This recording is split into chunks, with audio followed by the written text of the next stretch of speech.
Well, hello everybody. Welcome back to another installment of Late Night with Uncle Fran. On my way into the studio this evening, I hit a raccoon and killed it instantly. It made me think of pets, which is perfect because you all wrote me pet letters this week. Let's jump right into those in this week's installment of Dear Uncle Fran. Alrighty. Our first letter this week comes from young Lucy, age 4, from the state of California. Sweet little girl.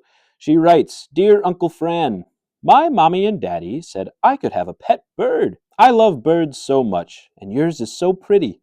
I told my parents you have one, and they said to ask you how you got her and what kind of bird she is, so I can get the same one. Signed, Lucy. Oh, little Lucy, that's so sweet of you to say. I think that's actually the first positive letter we've received about sweet little Patricia here, who, I will remind you, goes by any all pronouns. So, to answer your question, Lucy, Patricia here is a miniature crow. She's a carcass that my good friend Bert found on the street. I had him stuffed to mask the smell of decomposition and death that was wafting in our studio, and now he sits here so pretty on my clock. I was not a fan of little Patricia at first, but I will admit I love the little rascal, now more than ever. Not only is it good to have companionship, but now more than ever, it is important to have LGBTQIA plus representation on our programs, and Patricia serves that role admirably. I hope you go out on the street and find your own little Patricia. Good luck to you, young girl, and God bless. Okay, moving right along. Next we have Sheldon, age 14, from the state of Iowa. He writes, Dear Uncle Fran, I am sad to tell you that my family recently had to put down our beloved dog, Periwinkle.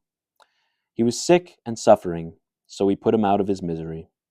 Do you have any advice for getting through this pain? Signed, Sheldon. Well, hello, little Sheldon. I am so sorry for your family's terrible loss. I can't imagine the pain you must be experiencing. I want you to know, though, Sheldon, that you made the correct choice. When an animal is suffering like that, there is no decision that is more moral than to put them out of their misery. If you still have access to Periwinkle's corpse, you could ship it to my good friend Bert. He has a weird affinity for dead animals, as you can see here with Patricia, and I'm not sure if this is legal, but he does keep them in his home. It's quite awful to enter and behold with your eyes and your nose, but anyways, if you're looking for a way to keep sweet little Periwinkle living on in eternity, just ship him to my friend Bert, and he will have a beloved home. Give your best to my parents, Sheldon. I hope you get through this tough time with flying colors. And finally, we have Sheila, age 60, from the state of Vermont. She writes, Hi, Fran. All right, I hate that. I am the proud mother of 7 cats. One of them, Mr. Furry Biscuits, just gave birth to a litter of 5 kittens that I do not have the time to take care of. I was wondering if you would like to adopt one. Signed, Sheila. Well, hello, Sheila. First of all, it's Uncle Fran to you. Second of all, I will say no thank you to your offer of adopting a demon spawn from hell. I am not at all a fan of cats. I mean, they are wicked, vile creatures. If you look at all the great villains from history, they all had cats. Dr. Evil, Gargamel, Bashar al-Assad. They all owned kittens, and that is a true mark of wickedness and evil. You think me so naughty to be the owner of a feline? F*** you, Sheila. Good luck to you, young lady, and God bless. Alrighty, that's going to do it for the letters this week. Sheila, I hope I didn't burn you too bad on that last one.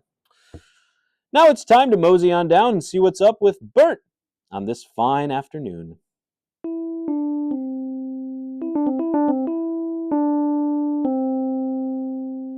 Alrighty, here he is. Bert, how are you doing today? I was in a biking accident Oh, really? When was that? a couple of days ago. What were you doing? Well, my grandkids, they came to visit me. Oh, And it was nice. that's nice. Which ones? I don't really know. So Oh. I have like a sticker system. So when they come over, they fill out their picture. I just have pictures of them and then a number after, and they're all Oh. stickers. So they take their picture with the number and they put it on their shoulder, and I just called them by their number. Okay, so biking accident, yes. Yeah, so 42 and 43 came to visit me. Okay. They're like, Grandpappy, uh, can you watch us do some bike tricks? Oh. And I was like, oh, of course, of course. And as I told you before, I live on a hill. Mm-hmm. So they were just going down the hill and, they're having a good time. Everyone's laughing. And honestly, I wasn't watching much. These tricks sucked. Oh, wow. Okay. Okay. Harsh critic. I mean, they try to impress me and they're terrible. Hmm. So I told them, I said, 42, 43, watch your grandpappy. He knows how to ride a bike. And they're like, really? Really, that surprises me as well, Bert. At this ripe age, you know how to ride a bike still. Oh, I was excellent. I used to be the best. I used to be in arenas all over the world. Arenas, really? Yes, I was one of the best. Wow. So then I get on the bike and I said, 42, 43, watch your grandpappy. He knows how to do it. And they said, okay. So I start going, and I feel the adrenaline. It's coming back to me. I'm like, yes, I remember when I was a boy. Of And all of a course. sudden, boom, and I hit a crack in the cement. That damn concrete man, I should sue him for everything he has. You should. Probably make millions of dollars going ass over handlebars on the concrete. Screwed up my entire plan. So all of a sudden, my bike goes under me, and I just roll and roll and roll. I probably rolled for about 2 minutes because I'm at a big hill. 2 minutes, you rolled, Bert? I did.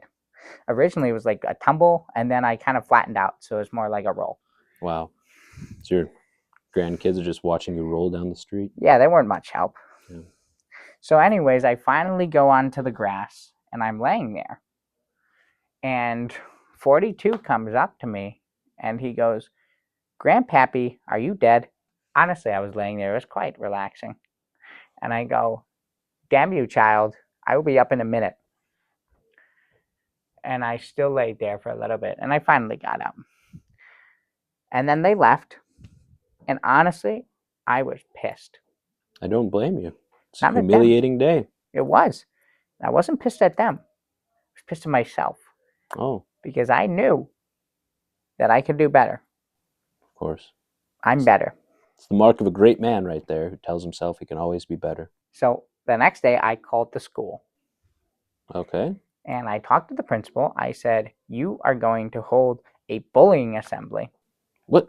And I'm going to do tricks on the bike. Bert, what does bullying have to do with BMX? Everything. No. I got a couple institutions in on it too. I have a couple connections still with the Marines. So I had them sponsor it. Backwards assembly. Right. It was cool. So anyways, there was a ramp there. There was a big stage there. And I walked in and I said, 42, 43, it's your grandpappy. And I have other grandkids at that school too. Of course, yes. But those were the ones that I wanted to prove it. So I said, watch your grandpappy. So I got their principal and I said, he's going to sit down on that stage. And the stage was like not a stage. It was like a ramp that I was going to do a trick over. So he did not trust me at all. He looked at me and he was like, how old are you? And I said, 82. And he goes, oh, shit. But then I was like, you'll see. You'll all see. So I get on my bike and I start pedaling. And I go up the ramp. I wanted to show that I could do it. So I go up the ramp and I land it. And I'm like, okay, all right, we're going to do one more lap. So I land the next one. And I was like, we're going to do a final lap. Go up the final ramp. Now I have enough speed to do the flip. So all of a sudden, I go, woo, and I did a backflip right over his head. Oh my goodness. And I landed it. Really? I did. I have the video. You do? I do, yes. My grandson, he recorded the video. Oh, that's perfect. Okay, Yes, well, great. yes. Hopefully this is I a brought little it less again. disturbing than the video you showed us last week. Oh, yeah, I forgot about that video. How could you forget about it? It's been burned in my nightmares since I viewed it. Yes, that was bad. But this will be cool. Yes, let's check this out. This video from Bert.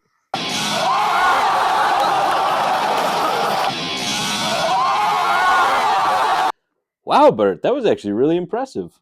Yeah, well, I mean, it was really cool. The crowd was really fired up, Oh, and yeah. they got even more fired up afterwards, though. Oh, really? Yeah, so once I landed, I was quite shocked myself. But I threw my bike down and I said, I killed men in Vietnam. What does that have to do with bullying, Bert? I said, bullying is okay. What? I thought it was an anti-bullying assembly. Oh. Oh, then I missed the point of that whole assembly. Wait, you called the principal with the intention of doing BMX flips and doing an assembly promoting bullying? I mean, I guess when you say it out loud, yes, it does sound like that. Yeah, That is beneficial to nobody, Bert. that's not true. People got a pretty cool video out of it. Well, can't deny that. You know, it goes to show BMX solves bullying.